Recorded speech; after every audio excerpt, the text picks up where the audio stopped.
जय जगन्नाथ। नमस्कार। आमर स्वतंत्रता को मु स्वागत करुच्ची एसआर ओझा मैं यूट्यूब चैनल।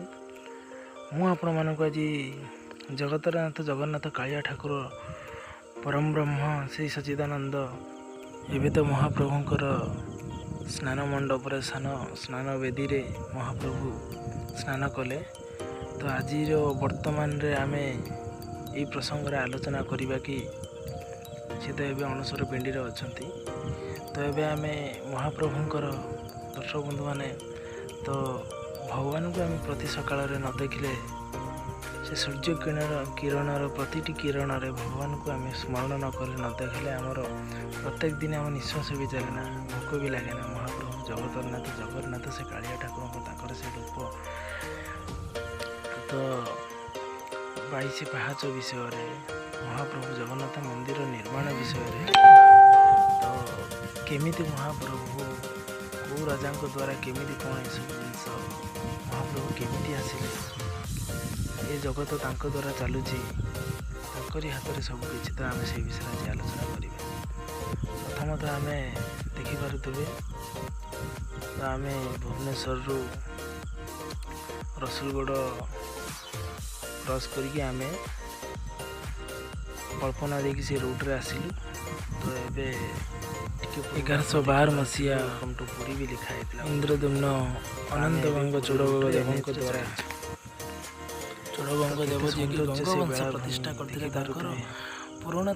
पुरातन लोक मैंने बहु पुरातन परंपरा रही से मंदिर सब पूर्व लोक मैंने कहते मंदिर जो चक्र अच्छी पाखक जाऊे चक्रटी पूजा पाते पुरुषोत्तम से पूजा पाते कालियार से जो हिंदू एवं वैष्णवी धर्म रे कलिंग शैली रे पुरी मंदिर टी निर्माण करा स्पंदन तो देखिए आदिगुरु शंकराचार्य गोवर्धन मठर प्रतिष्ठा करते बहु पूर्व चैतन्य महाप्रभु भी आसी श्रीमंदिर उच्चता हूँ 214 फुट एवं सिंह द्वारा देखिए लोक मैंने प्रवेश करते आपने नील चक्र को सदाबले देखुए बस स्टाण्ड एपटे रेलवे स्टेशन पूर्व इतिहास उल्लेख कर सिंह द्वार मुहर आप प्रवेश कर महाप्रभु पाखक तो अरुण स्तंभ अच्छी। तो अरुण स्तंभ आप महाप्रभु धीरे धीरे आगे बढ़ी चलेंगे किसी मानसिक रखिए तो आपंकर पूरा होता है। कालिया ठाकुर क्या भी खाली हाथ में फेरती ना कथार अच्छी जब बंधु परी जने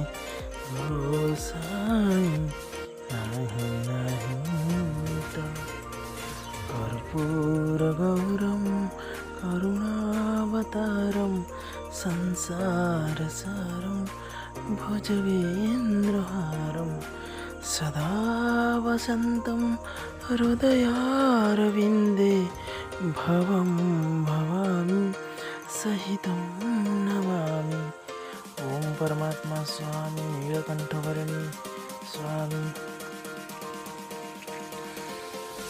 जिते बड़े आम फास्ट पूरी जावा तो आपण मैंने देखिपे माँ बाट मंगला अच्छा तो फास्ट आम दर्शन कले आम कार्य शुभ हम। माँ भी आमको पुणी तो घोड़े रखी से केवे भी भक्तर संतान दुख चाहे नहीं। माँ माँ दुर्गा दुर्गति नासिनी माँ मंगला माँ तारिणी माँ लक्ष्मी माँ सरस्वती माँ काली तो आपण मैंने बहुत सारा लोक देखिपे आराम से शांति आम माँ को देखिपे माँ नैवेद्य केते सुंदर लगुच प्रति कोण अनुकोण माँ दिव्य रूप अच्छी प्रति रूप अच्छी आम सार मो गुरुदेव तो देखिपे माँ से दिव्य रूप। तो मंदिर चारिपटी प्रथार अच्छी 7 बेड़ा कहले आपंकर मनस्कामना पूर्ण हुए। तो माँ बाट मंगला आमर समस्त की माँ घंटा उड़े रखिता माँ को दर्शन सारिकी आम ए महाप्रभु को अभिमुखे यात्रा कलु। तो आपण मैंने जानी भी पूर्व आप नीलमाधव महाप्रभु जगन्नाथ नीलमाधव पूजा पाते तो फाइनाली आम आसिक पहुँची गलु पुरी आ मात्र 2 हाथ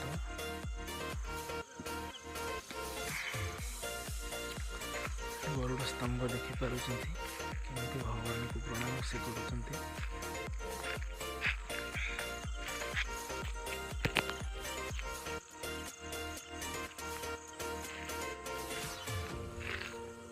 पुरी बेलाभूमि केते सौंदर्यपूर्ण नीट एंड क्लीन गछपत्र केते बढ़िया से लगुच सौंदर्य कर नवीन पट्टनायक बाबू।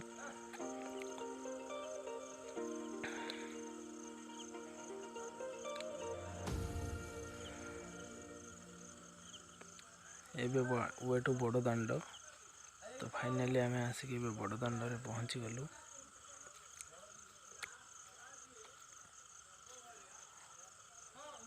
बहुत सारा होटल भी लॉज भी रोचे तो आपण मैंने आसिक रही पारे खावाई आप सुविधा भी रोचे। आसिक मो रिक्वेस्ट कर फैमिली सह आसिक आप 2 ରୁ 3 दिन रुहतु महाप्रभु दर्शन करंतु एवं समुद्र रे आप गाधेकी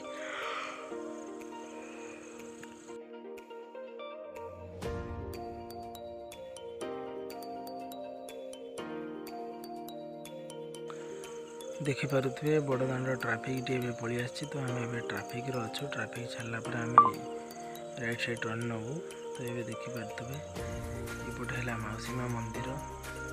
तो बड़ दांड महाप्रभु आगे आगे बड़ भाई मझे माँ सुभद्रा पछे पछे महाप्रभु कालिया ठाकुर जगतनाथ जगन्नाथ केते सौंदर्यपूर्ण रथ यात्रा आमर पुरी श्रीक्षेत्र में हुए। तो आपण मैंने से सौंदर्य रूप महाप्रभु जब विराजमान करते जगन्नाथ महाप्रभु माँ सुभद्रा बलभद्र भाई तो प्रभु बलभद्र को आप जो देखुवे तो तीन त्रिमूर्ति चतुर्था मूर्ति आप जो देखिए आप सौंदर्य अनुभव हम। तो आपण मैंने सुनावेश देखिपारे से टाइम रे तो प्रत्येक 12 वर्ष थे नवकलबर हुए पुरी सबु प्रकार सामग्री। तो पुरी भोग आपण मैंने देखिपे से जो अबढ़ा अन्न टंक तोराणी से जो माने टंक तोराणी जिते बड़े आप टिकिया मुंदाए भी नेबे ना तो आपन को स्वर्ग अनुभव से जो शांति अबढ़ारे से जो शांति थाए तो महाप्रभु को पाद तले आप शांति रे सोई पड़े। तो आगुरु बहुत खरा भी थिला लोक मैंने बहुत चाली चली भी जाउथले तो एबे बहुत लोक मानक पई सेफ्टी हेची देखि पारुतबे। बहुत सारा दुकान भी रोची सब प्रकार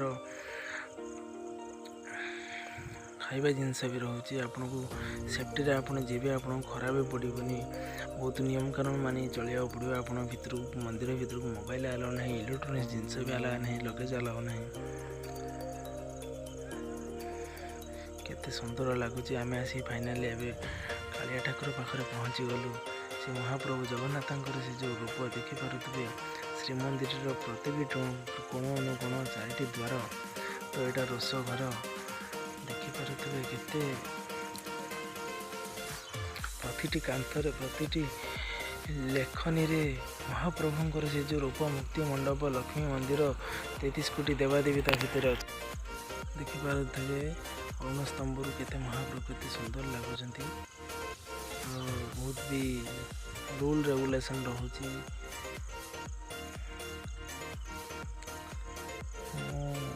भिखारी बड़ से जो गीत गाई मु तो बड़ देउलर पारारे नील चक्र मोर आसरा माने देखिपे महाप्रभु को दर्शन करी आमे बहुत खुशी रे अच्छु। प्रतिटी दिन सकाळ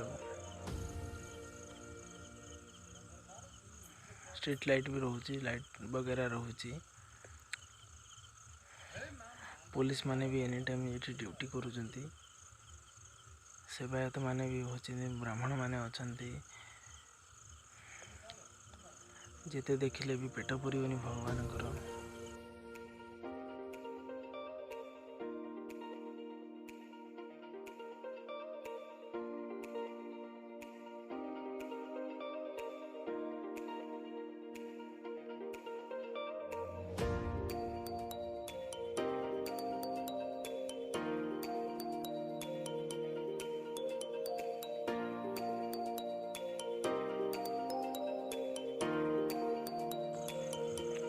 फोटो वगैरह भी आप उठाई पारे शूट भी करें।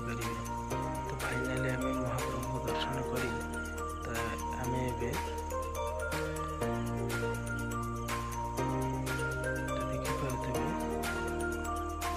दक्षिण कन्नड़टा बढ़िया लगुच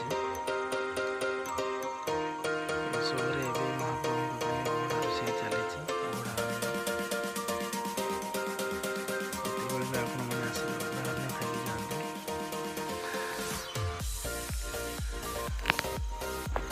आम बाहर लोकनाथ पक्षी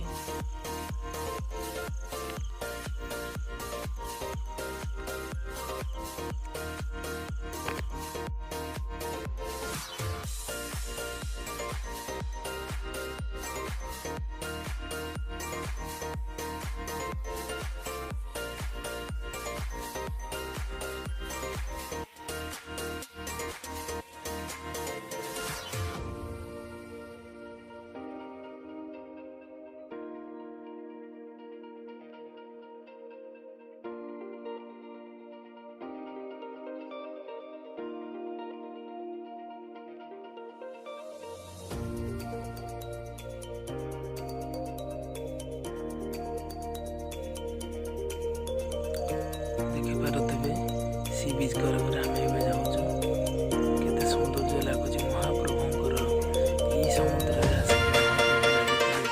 जोटा कि लिंब काठर जो प्रभु जगन्नाथ बलभद्र सुभद्रा मूर्ति या हुए 12 वर्ष थे जोटा नवकलेवर तो ये लिंब काठ भासी आसाला राजा को स्वप्नाकृत कर महाप्रभुंर ये विग्रह ये होता देखिपे मत्स्यजीवी मैंने माछ आने को जाती तो ये बहुत सारा टेंट वगैरह अच्छी स्वर्गद्वार भी अच्छी लाइट हाउस भी अच्छी डंगा मान अच्छी बहुत दुकान भी अच्छी आउटे आम सी बीच को जावा देखिपे बहुत सारा लोक भी गाधे बहुत खुशी अनुभव करके पानी टिके मुंडे बाजिगले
फाइनाली आम एवं आसिक पहुँची गलु सी बीच रे बहुत सारा दुकान बहुत सारा जिनस देखिए सौंदर्यपूर्ण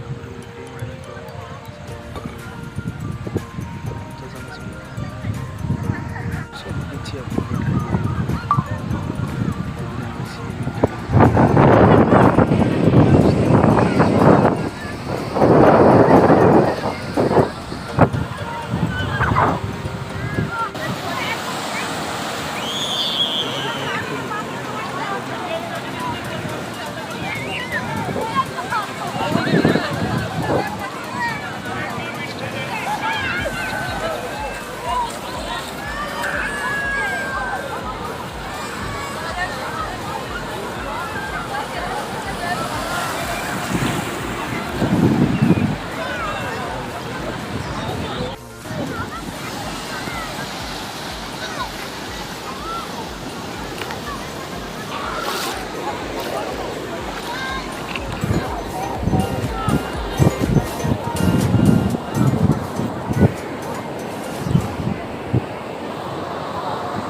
रही पची दिए ना मारती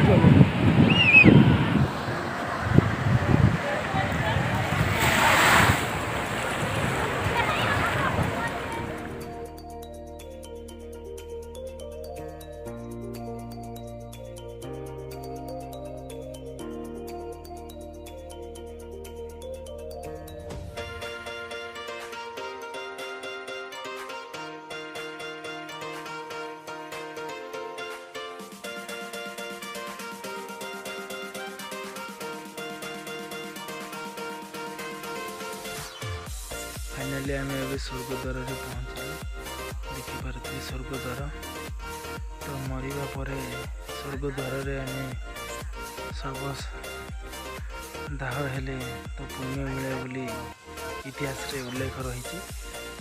तो नमस्कार दर्शक बंधु, बहुत बहुत धन्यवाद आपण मत सपोर्ट दे।